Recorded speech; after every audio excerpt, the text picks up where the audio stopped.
Testing, check. This is weird for me, you guys. I have a new GoPro, finally. I remember I threw that one on the floor by accident like a month ago and broke it. And I had horrible audio visual technical difficulties since having dropped my camera. And I was trying to fix it over and over again. And finally I give up and I got a new GoPro. So now I'm shooting with a GoPro again. And this is kind of weird because I'm not used to recording with GoPros anymore. I'm used to the cell phone I've been working on. So it's like I'm starting all over. That's what it feels like. I have no method or any purpose behind today's said video. I was kind of looking around at the shop. Everyone's at lunch, but I was kind of looking around and I'm like, man, I don't really have anything pressing I need to do with this exact moment. That one's for Dave to work on. That one I'm waiting on an insurance adjuster. Waiting on parts for the Chevy, parts for the Cadillac. There's a van out there that's on its way out. And then the things in the back row, with the exception of that Denali back there, is getting engine, or those are all done, and that was getting an engine. So yeah, I'm kind of just chillaxing in the shop, admiring the beautiful, clean environment that we have achieved this past week. We've been doing a lot of restructuring and things of that nature around here. Keep looking over here at the Silverado project, and I drug over a case of Amsoil. So I think I'm going to kind of make this video about me tinkering with this truck for a little while. I do need to throw some oil in it. We are coming up to the home stretch section. I'm ready to put the cab back on almost.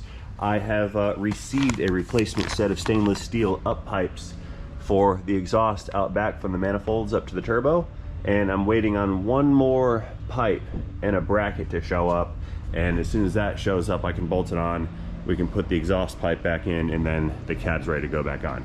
So I think today I'm gonna throw in some engine oil. Now, as we can see here, we've got some break-in oil. This is a brand new rebuilt, remanufactured, custom-built engine, and it's going to need a proper break-in procedure. So I acquired some 30 weight, just straight 30 weight. What are you feeling, Lance? 40 weight? 50 weight? 40 weight sounds nice.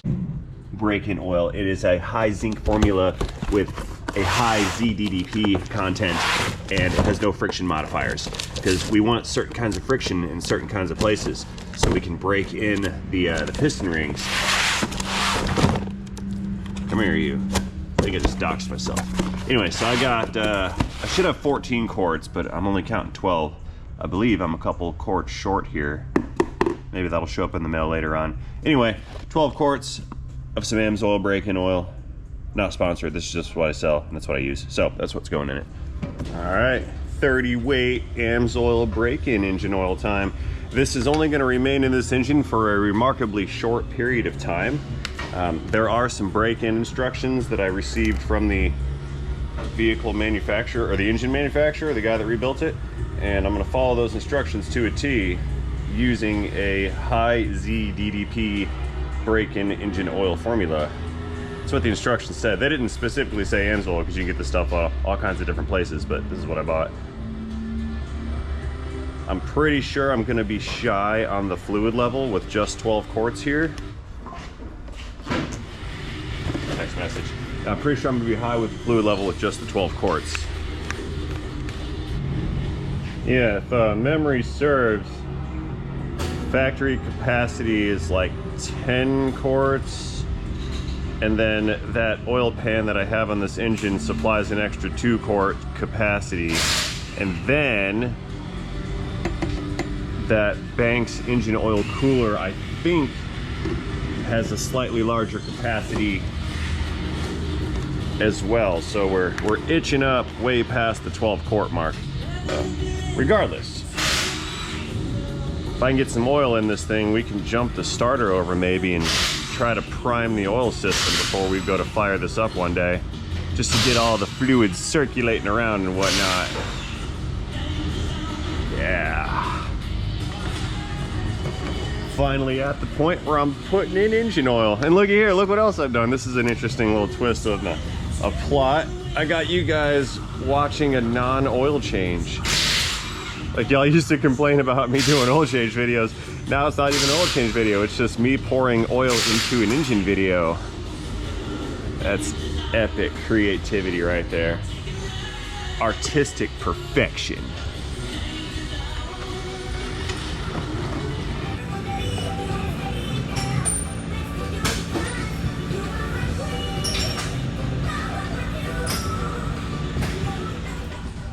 All right, last quart for now. Like I said, I'm missing a couple quarts. I could probably throw in regular engine oil to make up the deficit, or I can just wait for the rest of the shipment to show up. I'm gonna choose option B. At least have enough oil in it to maybe try to prime it. I don't know if I have the nerve yet to hit the starter on this though and try to crank this thing over. I don't know. That's kind of a scary proposition. We'll see. So you guys had you saw the last video I had made on this where I was ripping SPE Labs a new one for this Chinesium not fitting exhaust pipe that they made. It's stainless steel, it's supposed to be high flow. I ordered another one. I've got a whole nother set over here. These ones should fit much more better. Now this is only half of my order because these are the up pipes, but I'm still missing the down pipe that's gonna come out of the back of the turbo. So it's not cab on today just yet. But let's unpack these, and I want to address something that the viewers were commenting about with regards to these flexible joints right here. Those are a necessary evil, and I want to talk about those real quick. You're going to see on these new units, they also contain a flex double wall joint. You see, in my previous video, you guys were going, Ray, why on earth would you put in a flexible expansion joint on that pipe? Why not just run one solid straight pipe from the turbo to the manifold and vice versa on both sides? The answer is you have got to have one of these flexible expansion joints right here, because there's going to be so much heat going through that pipe is going to expand. And if it is expanding between a solid point and another solid point, it's going to break something. So it has to have that joint in place in order for that expansion to take place. And if we compare these pipes to these Chinesiums, we can see that's a much better looking bellows, and frankly those are much better looking TIG welds too. Look at those welds right there, that's fantastic. Those are welds, they're not horrible, but these are just way more better welds.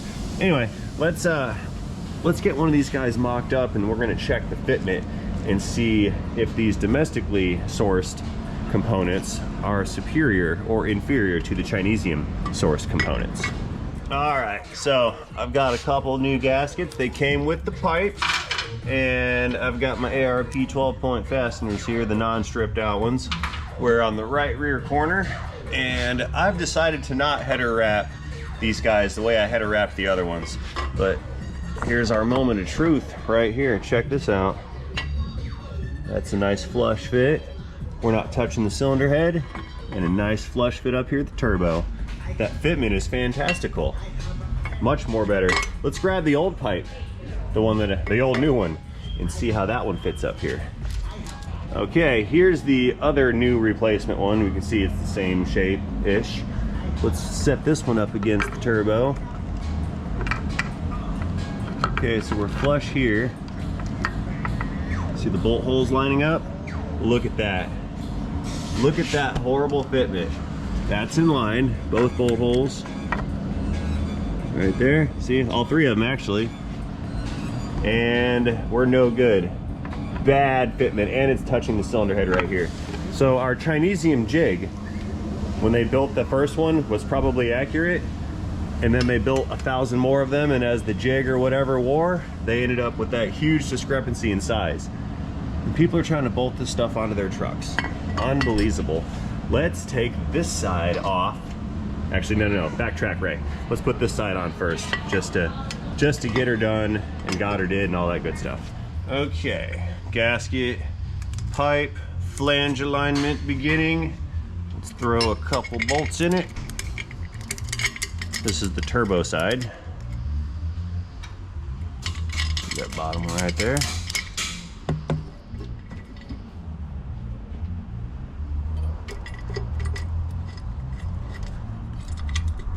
Hey, I didn't slice my finger open already. So this is a massive improvement over the previous attempt. Third bolt coming in right over here. Yeah, this is just going together. Much easier than that other set. I'm liking this.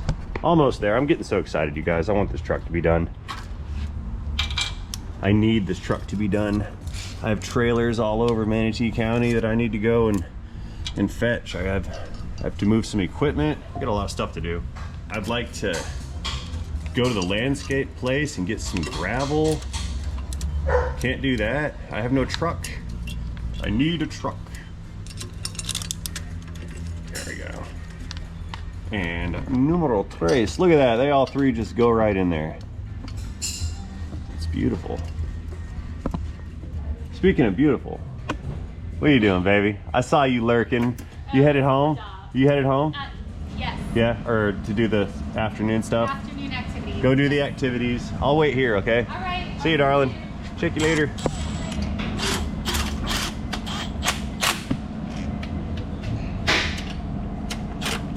Oh, wrong way.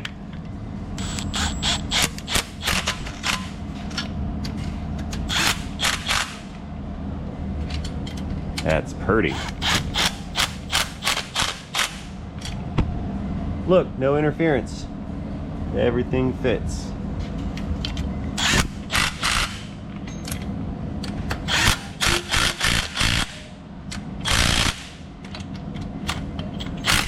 Oh, slippage.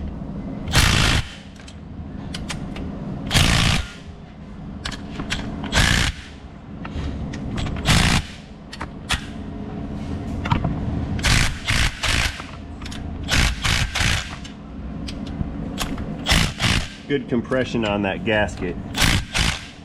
We're making a seal. Uh-oh, puppies are unhappy. They'll be okay. Anyway, let's go around the other side, pull this other pipe off right here, and get it swapped out with the correct fitting good pipe, not the junk one. What you guys doing in here? What are you doing? You looking for Mom? Mama left. We just came to say hi to you. Hello, baby. Hello, Crimson, girl dog, and boy dog Kane. Hello, baby. You're good. You're much more calmer than her. She's attention-seeking behavior. Negative attention-seeking behavior, aren't you? Yes, she is. Your brother's a good boy. Nope, you can't go. Nope, Mom's not here. Sorry. Mom's not here. Nope, you gotta go lay down. Mommy's not here. Sorry, baby. Sorry. All right, we're going to work. See you, puppies. Bye. Say bye. Sorry, cat people. I have no cute cat pictures to offer you. I have only cute puppy pictures. No cats. Dave's cheesing over there. All right, left side coming in. Let's unbolt the bolts. Unclickages. Except for that one. Twice. Yeah, the 12-point likes to jump around. Look at that. Horrible fitment. Yeah. Sorry, Chinesium. You're not gonna burn down my truck. No, thank you. And hopefully other people will not fall victim to the temptation to purchase the discount auto parts like I did. Very unfortunate. I kind of knew better. But like I said, I was like, TIG welded stainless steel and they look really good. I figured I could risk it. Good enough is not good enough. Especially when the expansion joints can break and burn down your truck. Or at least put you out of service. Yeah, you'll lose boost. Therefore you lose horsepower, your turbo won't work, check engine light's gonna go off, it's gonna derate. You can't have broken exhaust manifold pipes. No. There, let's do that close-up fitment check real quick, like. Check this out. Here's the one we just took off. That's junk now.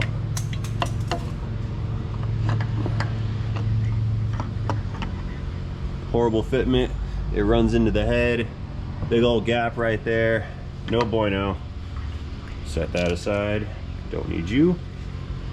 Take the new one. fits almost perfect. Much more better. All right, let's get this guy unpacked and bolted in. Okay, here on the back side, got the pipe. That gasket fits on like so. Let's throw in a couple bolts just like the other side. Get in there, bolt. It's got little pinch tabs on the gasket that is hanging onto the threads here, so the bolts don't slide through. They thread through.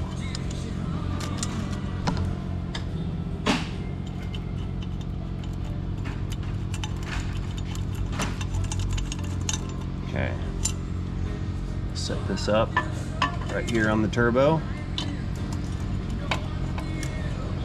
Now, the astute amongst you who are seeing this video will probably be noticing that I've got a few more things bolted onto the front of it and to the top of it than we had in the last video. It's been about 4 days since my last recording on this truck, and I've been tinkering with a lot of the plumbing and hoses and wiring and connectors, etc. up here on the top side. So I've been doing some assembly.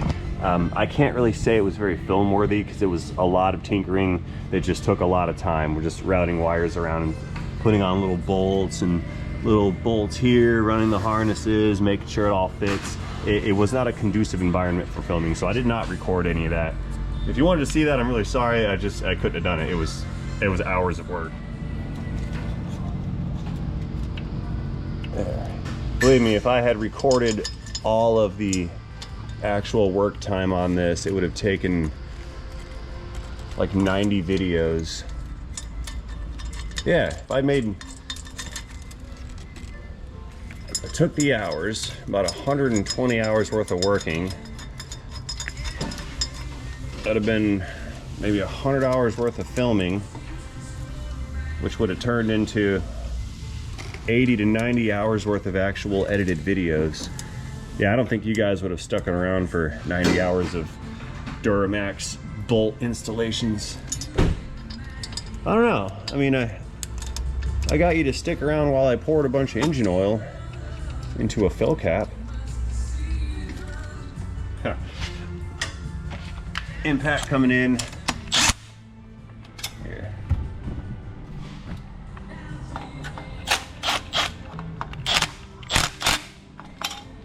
Get that bottom one down yonder. Okay, a couple top ones here.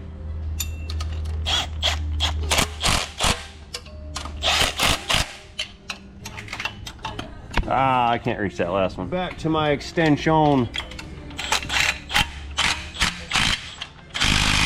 Clickage. Well, hey, Justin, since we just need to knock that one out next, and Dave's doing the steering gear on it, you want to pull the rear wheels off and you can start on the struts?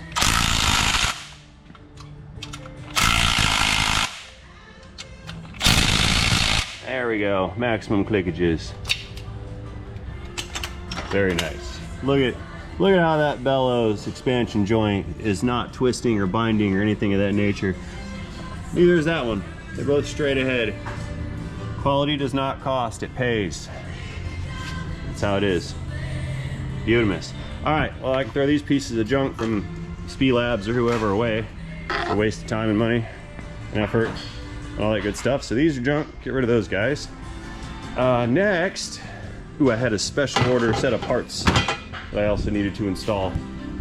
See, I put on a fleece transmission line kit using AN type fittings and not using the traditional solid hard line steel lines that run into it. So I've got these hydraulic lines. Well, because I have hydraulic lines, I had to change out all the fittings. So I had to change the fittings in the radiator. Now, the fleece kit for the conversion, it gives you the appropriate adapters, but these are sized for the factory radiator, and that is an all aluminum AFE radiator. And I found out there's a different thread pitch, so I had to order some adapters to make the cooler lines screw into the actual radiator. So let's install these real quick before they get lost. like I said, it's a lot of odds and ends and tinkering of things that we're doing here.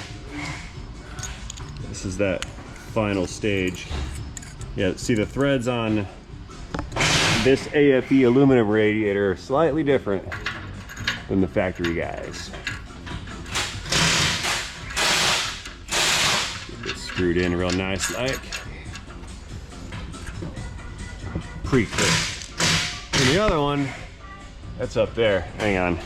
We're gonna climb up the tire. Oh yeah. Don't get a copyright. I probably had this turned up too loud. I'm gonna get in trouble by the copyright bandits. So now I will be able to connect these hoses to this radiator like so. There's another cooler on the front side. It uses a dual cooler system, one through the radiator, then there's another air-to-air cooler right here. So one of the transmission hoses will connect here, runs the fluid through this cooler, comes out into the radiator, through the cooler in the radiator, and then back into the trans. That's probably reversed circuit flow from what I had just described, but there's two coolers in the circuit. So now I've got that set up. I wonder what else I need to do. Waiting on that down pipe. There's one more pipe back here that runs down to connect to the exhaust. I'm waiting on that to show up. It was part of the same order as these pipes, but it did not show up in the same delivery. What are you gonna do? Other miscellaneous thing to talk about. Someone had mentioned in the comments that they caught a glimpse of this in that Lincoln Town Car video, and it made mention that they saw that I used to have two alternators, but they had only seen one alternator bracket in the video. And that's because this thing has gone through a dual alternator conversion where I utilized some factory bracketry, added another GM factory bracket that was used in ambulances for the dual alternator conversion setup. And that's why you guys did not see a bracket, because it comes with its own bracket. So we've got the one bolt there that holds on to the nadir case. Then this bolt bolts this bracket to this bracket, and then the alternator bolts to this bracket at the top right here. So they all kind of link together, and when you lock them down, it makes a very solid, sturdy mounting surface for that secondary alternator. I've been running this thing for over a year, and it has caused no problems here. So that answers that small, minute detail about the alternator bracket. So you got the AC compressor in, the belt's on, the water pump has been installed. We also put on the lower radiator hose assembly. That was fun. The harmonic balancer is in there. That's been installed, so we're good to go with that. Let's see, other naders in, valve covers are on, the fuel filter housing bracket has been installed, starters in, engine mounts are in, obviously. We got more bracketry set up for the fan shroud, ground wire, transmission dipstick tube, vent tube, transfer case bracket. Yeah, it's all in. Like, we're getting there. Running out of stuff to install. Up top, we talked about it earlier, there's the AFE radiator. I have a Banks Power charge air cooler. That's our intercooler. That's a big boy unit in there. That's gonna add us some extra horsepowers. Factory AC condenser, factory transmission cooler. There are upgrades to this, but I don't know if I need an upgrade to that because, oh, I'll show you. I have a transmission cooler. It's not what you think though. This is a Banks Power upgrade. Let's go interrupt the puppies real quick. Hello babies, how you doing? Sleeping, good. Yeah, check this out. I have here the Banks transmission pan for the Allison 1000. So this will serve as my auxiliary transmission cooler. The most incredible and unique feature about this unit is if we pay attention to where the fins are, where they've been cast into this aluminum, the counterpart fins are mating it, so they're in line with each other. That way you can have a good heat transfer through the aluminum. So that's also going to add, I think, an extra couple quarts of capacity. So this right here should handle all of my transmission cooling requirements. Thanks, Gal. So what else can we go through? I think we're going to make this a go through this whole platform video before the cab goes back on. like I said, as soon as I get that exhaust, the cab's going back on. So I guess we can double check everything and go through kind of the build list. We've sort of done it so far front to back.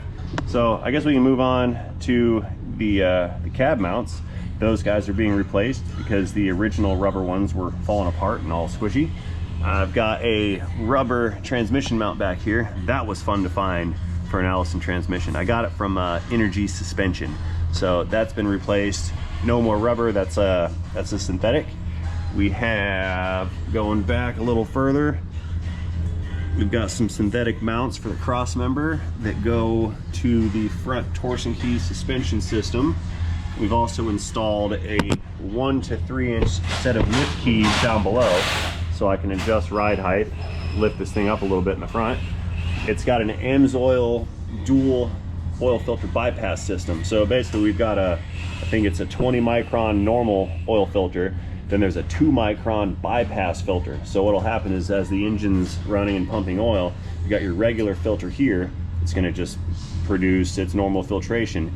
A portion of that oil will be bypassed into this other filter for extended cleaning. So it's gonna pull the soot and any smaller than 20 micron particles of contaminant out of the oil and then send it back into the engine. Not really something that is for everybody, but I run this truck at idle a lot and it does produce some soot. So I figured for engine oil life longevity, having the ability to remove the soot would be beneficial. Just behind this guy, got an AirDog fuel lift pump kit. That way I can feed the S&S CP3 injection pump with all the fuel volume that it's going to need to produce fuel for the injectors. So we've got a lift kit or a lift pump kit installed on that, which is directly in front of the 65-gallon oversized fuel tank. Also, which is right next to the single straight aluminum drive shaft conversion. Originally these trucks had a 2-piece shaft where there was the intermediate shaft that would bolt on to the bottom of this cross member here. Then there'd be a U-joint and then another shaft going down to the axle. I eliminated that shaft, installed oversized U-joints, and made it a 1-piece shaft rather than 2-piece shaft. So I think that's also super cool. So pretty much that's where we stopped on this, including the paint. We didn't paint back here yet. I'm going to.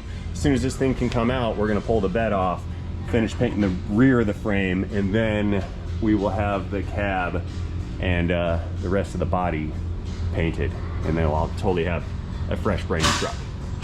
But we're doing that later. Now there are other upgrades that are on this. The discussion can go on for hours on how much work's been put into this thing, but there's been numerous videos on some of that other stuff going back into the past. So if you want to check out any of those videos, there's going to be a playlist at the end screen on this video up in the top left hand corner that'll bring you to the full build series on this truck. There's like 30 videos in there, so if you want to cherry pick anything you want to see on this set, loud noises, on this build, just check that playlist after this video is over with. So I've got an idea on something we can do next. Let's jump start that lift pump and then prime the fuel system, because all that stuff's brand new. So I'd like to run that pump, start getting the fuel lines filtered, because keep in mind I had these lines open for a while and dust could have gone in. So I think what I'm going to do is turn that pump on with that battery jump box. We're going to tap into the fuel inlet or the outlet after this second filter, and we're going to create a return line back to the tank using this leftover piece of hose I have here. So basically I'm going to run the fuel system and it's just going to sit there and circulate and circulate and circulate fuel to clean out the fuel that's in the tank, clean out the lines. That way I can assure myself that all the fuel going into the injection pump is going to be clean, filtered, and not full of contaminants. I'm hoping I have enough fuel in the tank to prime everything. I know we threw a couple gallons in that tank, so I hope there's enough. If there's enough or not enough, we can jump start the pump on this auxiliary tank and then fill up the little tank down here. So I'm pretty sure between all these tanks there's enough fuel here. So over here at our jumper box, we're gonna need to put a charger on this pretty soon. We're gonna take the wire leads that go to the fuel pump and we're gonna connect these guys to power and ground. Then we've got our control wire right here. Connect that to a jumper lead And then when we power this, it should kick on the relay, which is gonna kick on that fuel pump over there. Working. Perfect. So let's go over to the filter up on the front of the truck and connect that hose that goes to the tank to the filter outlet over here. Then we'll start running this business. Okay, over here at the filter housing, we've got a couple arrows. This is fuel coming in from the tank, so this will be pressurized. It's going to go in through here, flow through the filter, out through this line here, and then over to the injection system. So I want to filter all the fuel before it reaches the injection system. Then we'll plug it in and then filter the injection system as well. But we're gonna make sure everything going into it is in good shape. So what we do, you take this little barb right here, stick that on the hose. Then we'll take that hose and connect it over to right here. Yeah, plug that guy in right there. I may need to clamp that, I don't know yet. Actually, that side felt loose. I'm gonna clamp it. Begin clamping now. Let's see if it's gonna make it. One-handed clampage. Yeah, got it. All right, I think we're good. Bypass is hooked up. Let's power on the fuel pump and see if it's gonna start picking up fuel. This is our first time ever running fuel through the system here. See if we can hear fuel coming in. Do I have all these connections tight? Hope so. I think I hear fuel. Let's check the tank. No, nothing yet. Maybe I need more fuel in the tank. There might not be much in there. Yeah, I'm gonna fire up that other pump. I don't think we have enough fuel in the tank because it's not priming yet. Power down. Okay, so the comedic irony is not escaping me here. See, when we started this video off, you guys were watching me put oil in the truck. And now, here we are. You're watching me put gas in the truck. So we're basically pumping fuel out of this tank, running it down into the 65. So yeah, let's let this bad boy fill up. I just heard the thing expand. Boom! Did you hear the tank? Let's let it vent. Where is a flashing light? I want to see how much fuel is in that tank. Let's see what we get. Oh yeah, she's full. Look at that. Yeah, I got 90 gallons here. I'm just gonna fill it all the way up. Let it ride. And we got a leak. We have a leak at this hose clamp that I never tightened. Look at that. Cool. That's why we check things. Oh, we got a bleeder.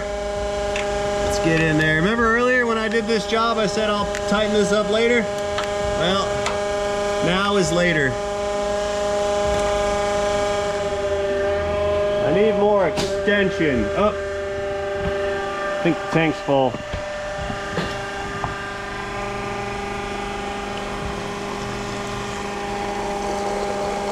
Maybe not.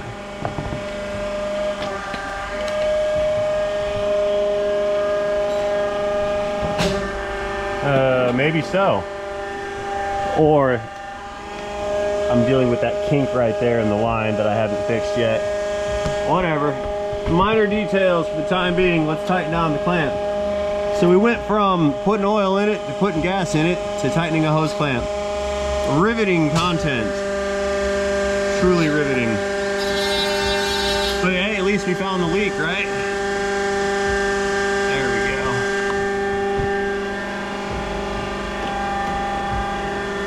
Much more nicer.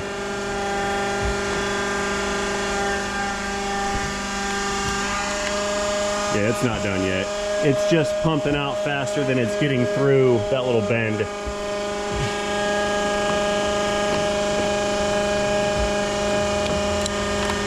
little bit more. Good. Yeah, what I'm gonna have have to do is come over here and find an elbow or a 90 or cut this off and shorten it to make a better turn right here at that little kink. That's a byproduct of adding in that spacer right there where the return line gets to plumb back into the tank. So anyway, now that we know there's fuel in here, let's turn on that other fuel pump. We'll just run both pumps. See what happens.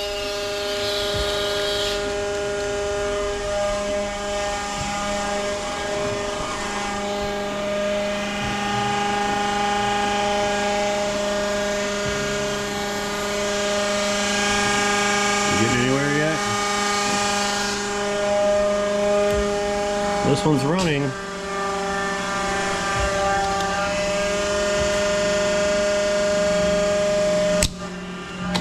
Stop doing that. Okay, I know I've got plenty of fuel in here, so let's shut off the loud noisy pump. Phew. Power down. And I'm gonna turn back on this lift pump and see why I'm not getting fuel to flow through it. I hope it's picking it up at the tank, and I hope I got it wired right. Or plumbed right. I think I do, but I don't know yet. Okay, so now that we know that there's sufficient tank or sufficient fuel in that tank, let's switch our bypass hose back over and fire up the lift pump.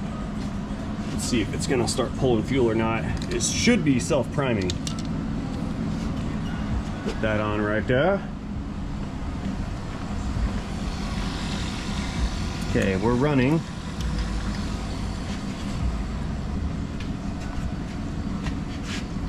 See what happens. Oh yeah, there we go. We have fuel flow. Beautiful. I'm liking this. So what we're doing here, the pump pulling fuel out of the primary vehicle tank, running it through its filters, all the way through the whole fuel system, through the lines, across the engine, into the filter, filtering it again, and then back out, and then return to the tank. So we just got this big loop system right here of that pump cleaning all of my fuel. So I'm gonna let that run for a little while, and that'll be that. That way I know once I connect this thing back to the fuel system, all that fuel in there has been cleaned and the lines are clean and there's no worry of contamination. You know, I gotta say, this Air Dog is much quieter of a pump than that Black Market Performance one that I replaced it with. It's not a bad pump. It's just doesn't meet the specs of that one, and those specs are what I need for this one, so it had to go away. But yeah, it's definitely a much quieter setup. I can barely hear this thing run. There's no vibrations out of it, no awkward noises, and we also have no leaks, which is super cool. Yeah, this is all looking good. Very nice. Good, good, good. See this right here? 530 motor oil. Kodiak trucks, they say do not put in transmission fluid or transfer case oil. These things are built, purpose built, and I guess they're set up for engine oil. So I filled this thing full of some full sin Amsoil as well. Did that the other day.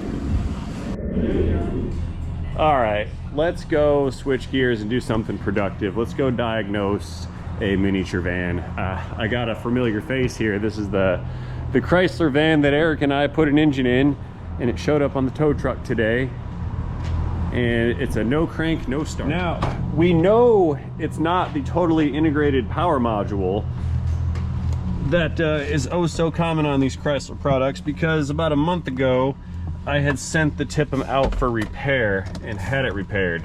But let's see what this thing's doing here today. Hit the key. We got no cranking, no starting. Plug the scan tool into it. That connector down here. Beep. Okay, scanner's powering on. That's a good sign.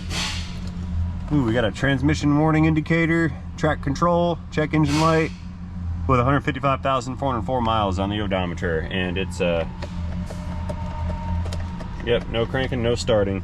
Let's pull up the trouble codes and see if we have a clue as to what's going on here. Okay, pulling her up, 2011 Chrysler Town & Country with a 3.6 liter Pentastar, 155,404 on the clock. Continuing, Let's see what the check engine light says first, then we'll go through any other systems. Displaying fitted systems list. Codes in the ECM. I think we're in the ECM. Oh, hang on. Lost comm with ECM, PCM. Cooling fan control circuit. Heated seat module. Okay, there's a bunch of codes. No talking to the ECM. Oh, we're in the TIPM. This is in the TIPM menu. It must have defaulted to that one. Let's go into engine module. Hello, I can see my reflective self. Ooh, no communication. Okay, so ECM is not talking to the scan tool. We've got a security issue too. See that little red light right there? Security is somewhat upset. Let's go into ABS. Maybe the network is down. Go into the codes menu in ABS, see what the ABS module has to say about this. ABS, it has a U1000 lost comm with ECM, PCM, implausible vehicle configuration, I don't know what that's about. An original VIN mismatch missing, so it's not completing its VIN checks, hence the security thing over there. Okay, so our network is down. Let's check our fuses. We're outside, so it's going to be a little shadowy around here. All right, so what we're going to do here is connect this ground side to ground. Take our hot side, and we're just going to run through. And fun fact about fuses, not many folks know this. Do you see how there's those little metal pins sticking out of the top of the fuse right there? You can use those pins as a contact point to connect your meter. That way you can see if you have power at that fuse or not. Let me turn the key on. I think the bus bar is powered down. I have the key off. Yeah. Okay, key on, power on. So what we're gonna do is go through and start probing pins and looking for some voltage. If we find missing voltage, then we'll pull the fuse out and check it. Some of these are gonna be off, and these are all not actuated. Hang on. What are we doing? I'm on volts, we're connected. Do I have voltage here? And we got a bad connection of some sorts. Oh, I'm dumb. I'm on AC volts. That's the problem. I was looking at the wrong types of voltages here. Oops. I think I was saying some of these fuses will have no voltage whatsoever. And I was also noticing that I was probing the wrong stuff. Here we go. There's some voltage. There's some voltage. There's some voltage. There's not voltage. What do we got here? So that's a potential. Let's check that one out real quick. What do we have? That's a blowed up fuse right there. You see it? So which one is that? That looks like up top. M28 is where it's located, and M28, what do you know? 10 amp PCM transfeed, and it also says 15 amp PCM transfeed. That's a 10 amp. Throw a fuse in it and see what happens. So the fuse is blowed up and we have no communication with the ECM, which means the ECM is probably not turned on. Yeah, there's a 10. Is it good? Yeah, that's a good one. Okay, let's go plop this thing in and see what happens.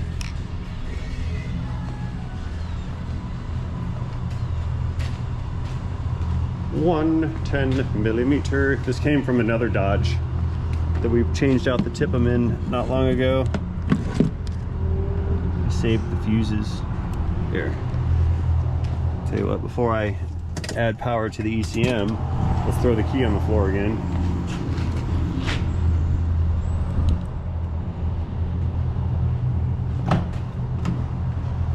Go back to the floor, recover the key.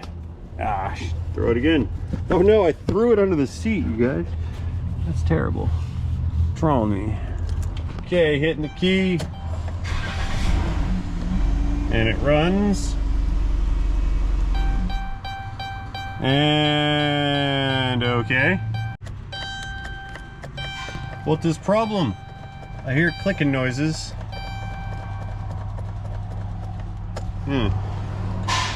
Blow up that fuse again.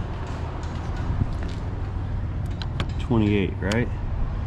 Survey says fuse is blowed up. So M28. Let's check some wiring diagrams. Gun in here. Okie doke. So we've got the diagram pulled up for the Chrysler. This is power and ground distribution. And what we're looking at here is the primary fuse block. That's the totally integrated power module, the TIPM. Fuse 28 right here. Fuse 28 runs to a red wire. Zoom in some.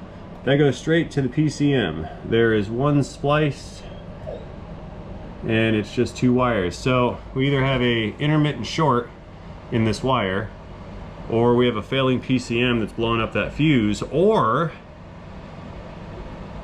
the fuse box said that was a 15 amp fuse and we found a 10, but this also says that it's a 10. I think we have a faulty PCM. Yeah, short of anything on the load side causing that fuse to blow up, or a short, yeah, it's gotta have a bad PCM, because I don't think we have a short. Let's throw a 15 amp fuse in it and just see what happens. Let's just see. Okay, I chucked a 15 amp in there. It's the blue one, not the red one. Let's try one more restart here.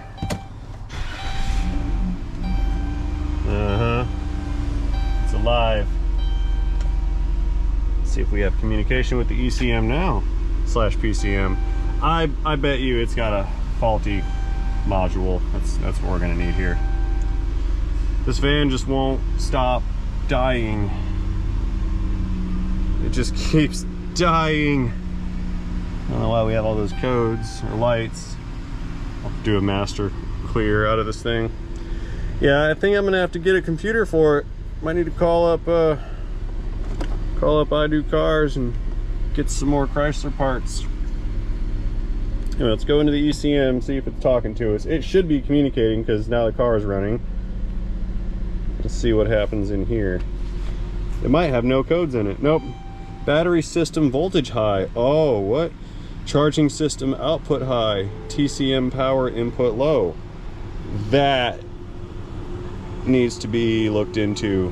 Oh, look. The battery light was just on. Hang on, let's check charging system voltage here before I call it a day. The sun's getting long.